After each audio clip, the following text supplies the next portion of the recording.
What's up, family? Welcome back to the Stop Sinking Show, where we go from struggle to flow. Over the past month and a half, I have really earned and learned a lot of respect for the power of framing. It's nothing new to say that we are the stories that we tell ourselves, that we make up in our head. And being almost under the gun, under extreme emotional pressure, I found the most clarity of mind I have had in years. Because the alternative of letting those reins go of my brain and letting those thoughts run wild would have been catastrophic. So I regained thought control again. I've been able to watch what I'm leaning into and catch it fast enough before it loads my entire system with emotions and changes my state to one I can't operate under. One of the psychological tactics I've been applying the most in controlling my mind is framing things in an empowering way.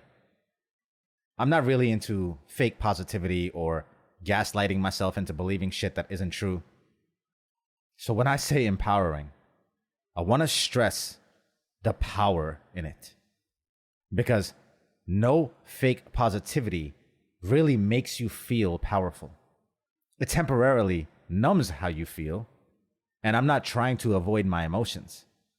I'm just trying to make sure I'm having the right ones and not unnecessarily torturing myself with versions of stories that are not worth repeating.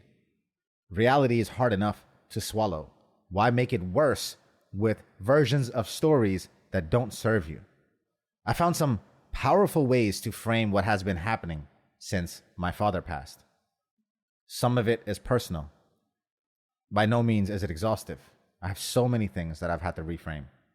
And maybe this is not the happiest thing to talk about as an example, but I will anyway. There are several opportunities on a day-to-day basis that lend themselves to be told a different story about. You can choose the smallest or some deep, heavy things like me and use any of them to empower you. In this particular case, my sanity is at stake. My future is at stake. And so making the best of a tragic situation is the only real option I have. So I'm not trying to give myself any other options to spiral downwards.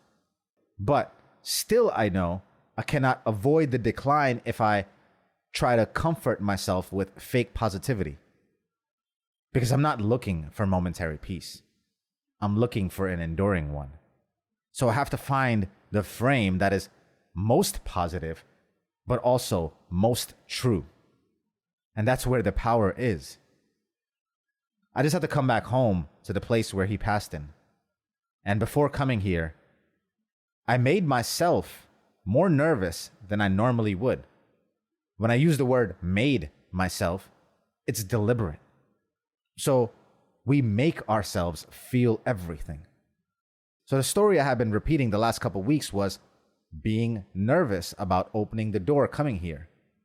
And not because I'm scared exactly, but because of the emotions of it. Most of my worry about it is, will I be able to handle the emotions being here? And that's actually why I'm here, just to see how it feels, because I have no reason to be here other than that, other than just to process my emotions. I gave myself 10 days alone to do that. I kept thinking, will I just cry uncontrollably? And some of which I want to do. But that also shakes my entire system, and I guess I'm kind of afraid to feel that much again. I want to feel, but not be out of control. I don't know what that means exactly. Maybe it's fear of some sort. But either way, I kept framing the moment of walking in as a difficult thing. I kept thinking of living here as it being difficult. And then one of my friends said this to me. He said, "Nah, you will be at peace. That's your home." And those words changed how I felt instantly because I was able to reframe. When I first got here, the first night, I kept looking in his room, kept hearing noises and getting scared, I thought. And then I had the realization, it's not fear that I keep looking because of. It's desire. I wish he would pop up from in the room. I haven't been in this house without him for so long. It was my heart that wanted him to be here, but he wasn't. It wasn't fear. It was my heart looking for him. And since then, any noise or anything that was scaring me before, I now embrace. I'm like, make as much noise, Dad. This is your house. Just the simple thought being framed differently and it being more true than the one before, more clear, and then more powerful.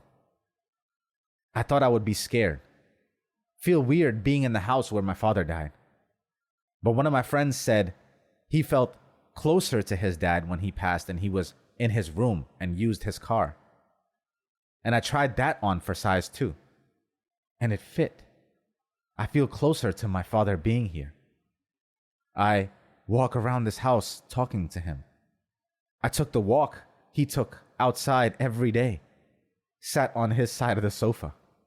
I feel like he is here. He is here. He is always here with me, no matter this house or any. But at least now I know. All because I was open to an alternative way of thinking about it. Of course, I can search my mind for 1,000 other examples of where I have applied this, and maybe I will in the future. But these examples have been such a reminder of the power of framing. If you search in your life, everything has beautiful access to it. And if you look at anything from a specific angle, you can probably find the beauty in it. But it also has to be true. Beauty on the surface might just distract you. It has to be fundamentally sound. You have to be able to stand on it. Only then is your peace durable. Ultimately, so many of us are defined or defining ourselves constantly by the stories we have told ourselves once and then have stuck with. So much of who you think you are can at the least be questioned and confirmed to see if it really still fits you. Unfortunately, after a certain age, unless some traumatic experience or inflection point happens, we tend not to do this. We tend not to change. We tend not to question our stories. And so then we tend to stay stuck. We are all living out a story, all living out a myth. And maybe the myth you are living out is a tragedy. And maybe you don't want it to be. If you won't change the frame, don't be surprised if the picture stays the same. I love you, family. Stay true always. I'll see you on the next show.